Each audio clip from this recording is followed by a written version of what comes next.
Hi friends, എല്ലാവർക്കും എൻ്റെ ചാനലിലേക്ക് സ്വാഗതം. സോഫ്റ്റായ ഒരു വെള്ളയപ്പമാണ് ഉണ്ടാക്കാൻ പോകുന്നത്.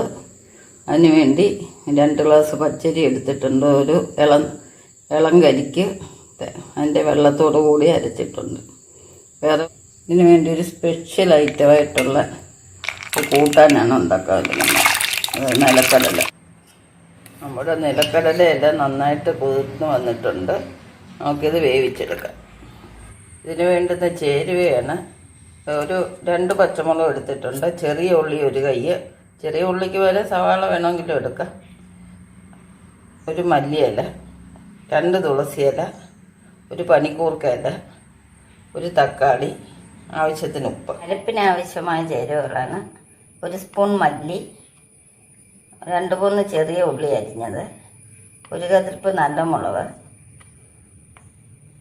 ഗരം മസാല പൊടിച്ചത്, മഞ്ഞൾപ്പൊടി, തേങ്ങ, അണ്ടിപ്പരിപ്പ്. തേങ്ങ എല്ലാം നല്ലപോലെ ചുമന്ന് വന്നിട്ടുണ്ട്.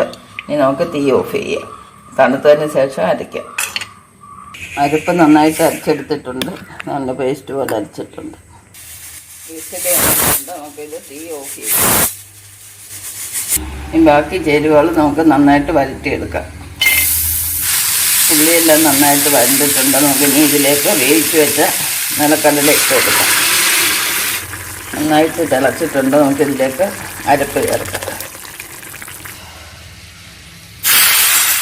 നമ്മുടെ നിലക്കടലക്കറി റെഡി ആയിട്ടുണ്ട്. നമ്മുടെ മാവെല്ലാം നന്നായിട്ട് പൊങ്ങി വന്നിട്ടുണ്ട്. ഇനി നമുക്കിത് ചുട്ടെടുക്കാം. നമ്മൾ വന്നതിന് ശേഷം നമുക്ക് അടച്ച് വെച്ച് വേവിച്ചെടുക്കാം. ഈസ്റ്റോ സോഡയോ ഒന്നും തന്നെ ചേർക്കാതെ നമുക്ക് നല്ല സോഫ്റ്റ് പാലപ്പം ഉണ്ടാക്കിയെടുക്കാവുന്നതാണ്. സ്വാദിഷ്ടമായ വെള്ളയപ്പവും നിലക്കടലക്കറിയും റെഡി. ഇത്തരം ഒരു കൂട്ടാൻ ആരും ഇതുവരെ കഴിച്ചു കാണത്തില്ല. എല്ലാവരും ഉണ്ടാക്കി നോക്കുക, നല്ല ടേസ്റ്റാണ്. ഈ സ്പെഷ്യൽ കറി എല്ലാവർക്കും ഇഷ്ടപ്പെട്ടെന്ന് വിചാരിക്കുന്നു. ഇതുവരെ സബ്സ്ക്രൈബ് ചെയ്യാത്തവർ സബ്സ്ക്രൈബ് ചെയ്യുക. നെക്സ്റ്റ് വെറൈറ്റി ആയിട്ട് അടുത്ത വീഡിയോ കാണാം. ശുഭദിനം ആശംസിച്ചുകൊണ്ട് എല്ലാവർക്കും ബൈ ബൈ.